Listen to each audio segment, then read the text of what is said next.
6 de la mañana, 44 minutos. Es momento de abordar el tema económico en nuestro país. Todo esto que se está hablando del incremento del Fondo Monetario Internacional, que va a ser de 5.5%, luego de haber tenido una caída de más de 8%. Vamos a conocer la opinión ahora de otro economista. Estamos junto a Jaime Dunn, es asesor financiero.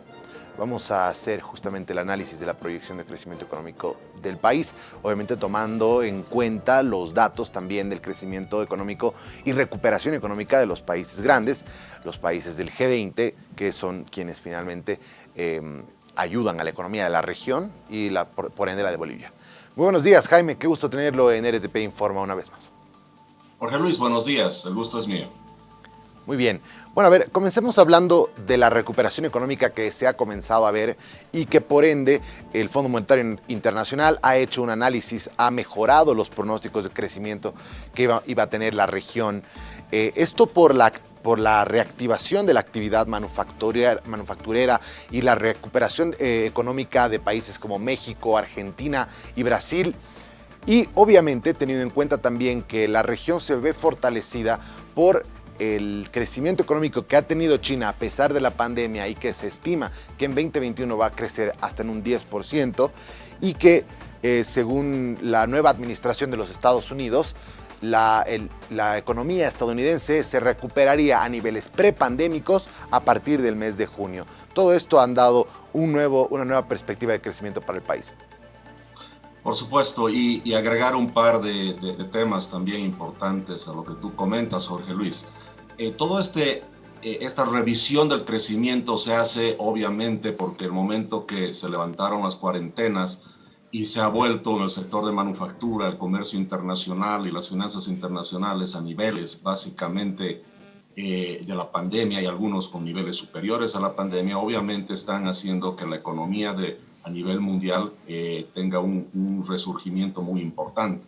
Tanto es así que no solo el Fondo Monetario, no nos olvidemos también que recientemente el Banco Mundial con su informe Volver a Crecer también ha subido el crecimiento a nivel mundial a un PIB del 6% y eso incluye a Bolivia también. Entonces el FMI dice 5,5, el Banco Mundial ha subido las perspectivas de crecimiento de Bolivia de una 3.7 que ellos decían también a un 4.7. Entonces, en promedio nos están poniendo cerca del 5% de crecimiento.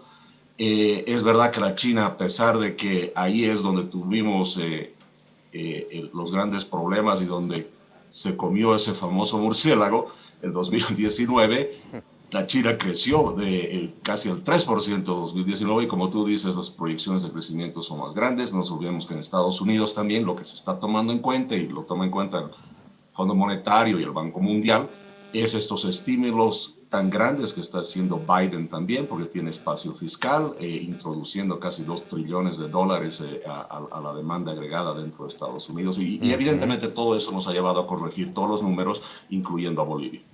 Así es. Bueno, pero esos son sencillamente números que seguramente la sensación de platita en el bolsillo va a llegar después. En este momento los microempresarios, la pequeña industria del país, en realidad no ha sentido ese crecimiento. Si uno va a la caserita de la calle que está vendiendo cualquier cosa, como el mercado informal se ha ampliado en esta pandemia, le va a decir que las ventas siguen igual o que en todo caso son incluso menos.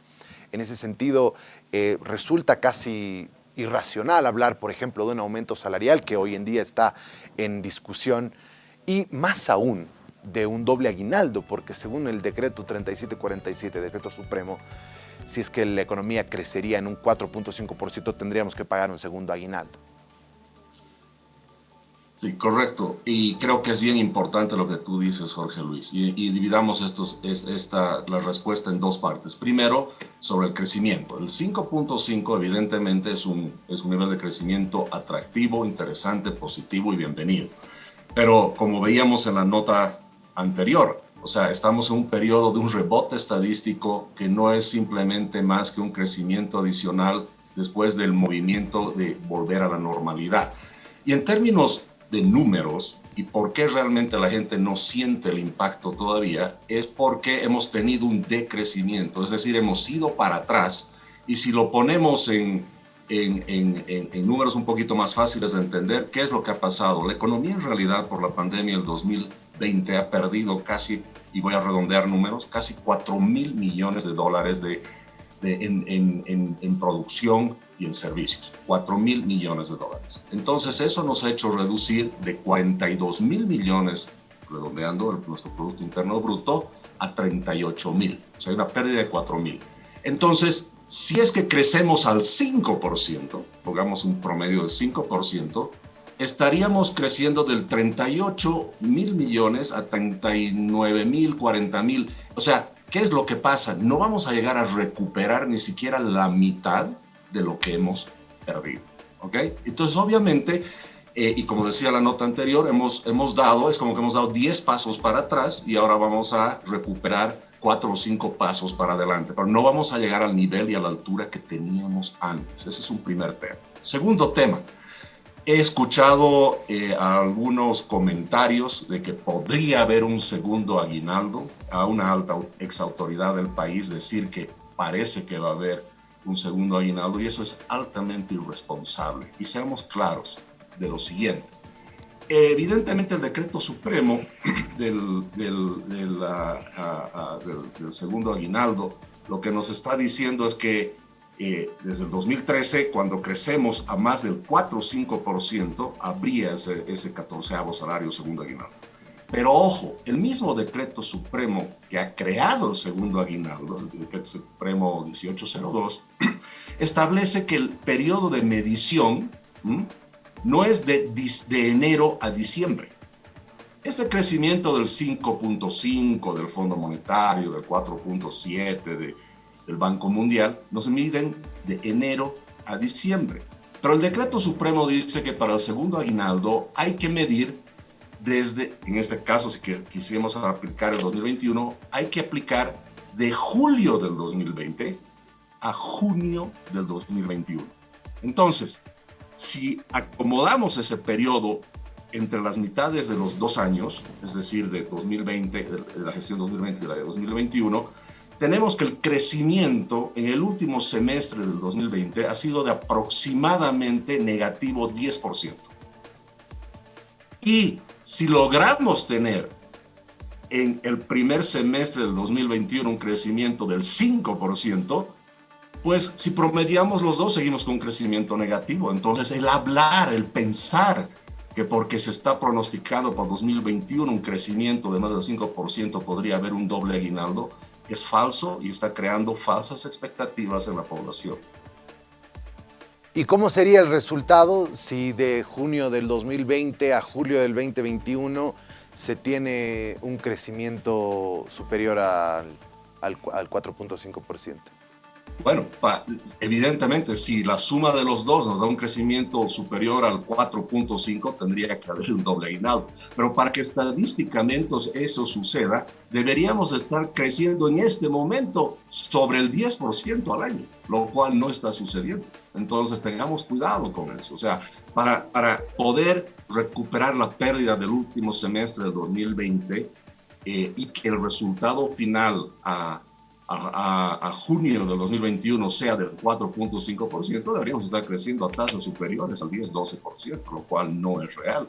No va a suceder en las próximas décadas. No nos olvidemos también, Jorge Luis, que hay que tener mucho cuidado con estas cifras que nos muestran un crecimiento, por lo que decíamos en la anterior nota, también un rebote estadístico muy importante, no solo en Bolivia, sino en todas partes del mundo, donde en 2021 va a haber un crecimiento evidentemente interesante en números estadísticos. Pero también no nos olvidemos que estas mismas organizaciones internacionales, me voy a concentrar un poquito más en el Banco Mundial, el Banco Mundial, por ejemplo, nos dice que el 2022 el crecimiento del 4.7 se va a caer al 3.5 y el 2023 va a ser cerca del 3%. O sea, están pronosticando un rebote estadístico en 2021 y un decrecimiento en 2022, 23 y 24. ¿Por qué? Porque el costo fiscal que está teniendo el reactivar todos estos aparatos, de todas estas economías, del aparato económico de las grandes naciones, es prácticamente con un incremento muy importante de la deuda que hay que empezar a pagar. Y en el caso de Bolivia se pronostica un déficit fiscal del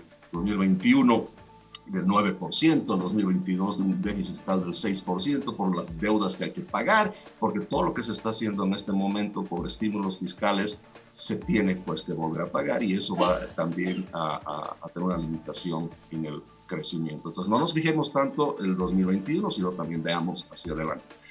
Pero concluyo diciéndote que la posibilidad de doble aguinaldo no es una realidad. Muy bien.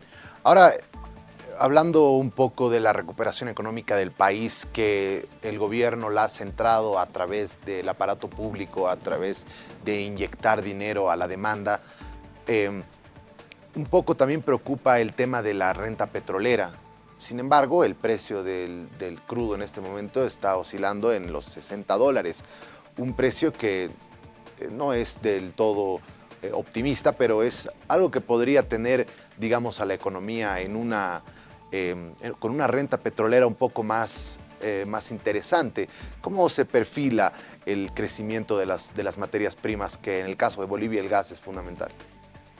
Bueno, en general, justamente por lo que hablamos de ese rebote estadístico y ese crecimiento natural que se ha dado con la China y otros países, no solo el petróleo, sino todos los minerales, por ejemplo, la soya sobre los $500 y los grandes incrementos en los precios de los commodities ha tenido un impacto obviamente muy importante en el país. Primero, ratificando que somos un país que depende de la economía internacional, no tenemos ningún tipo de soberanía en el control de los precios, entonces todo eso evidentemente se está reflejando en estos crecimientos que estamos viendo, producto justamente de que al incrementar los ingresos del país, obviamente incrementan los ingresos del mismo Estado boliviano y hay un margen adicional para poder incrementar la demanda interna, como se está haciendo con mayor gasto.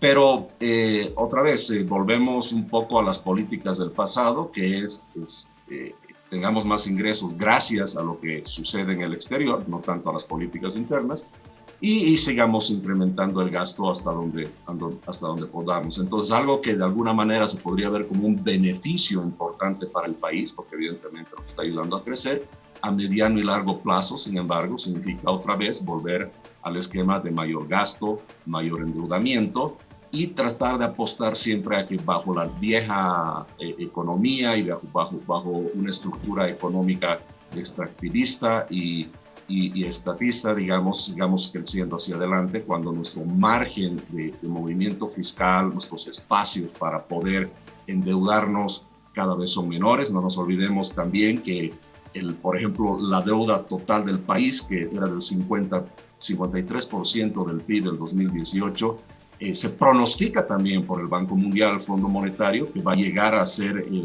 prácticamente el 81% a partir de 2021 y 2022. O sea, todas estas cosas son positivas en este momento, pero si no hay un cambio profundo en la economía, esto va a llegar a ser un problema en el corto plazo. Y es ahí, repito, donde nos dicen, perfecto, todo esto te está ayudando ahora, pero ojo, te advierto que eso lo tienes que devolver, lo tienes que pagar, tienes que tener acceso a mercados internacionales para mantener esta política de gasto. No nos olvidemos, Jorge Luis, que de los 4.000 millones, redondeando también, de inversión pública que va a haber en el país, se espera que nos presten 2.000 millones en los mercados internacionales. Entonces estamos dependiendo en nuestra economía de que los precios se mantengan altos y adicionalmente que estén dispuestos a seguir prestándonos, cuando hemos visto también las calificadoras de riesgo que nos han puesto con un pronóstico negativo de aquí en adelante. Muy bien, muchísimas gracias por tu tiempo, Jaime. Ha sido importante conocer tu opinión económica.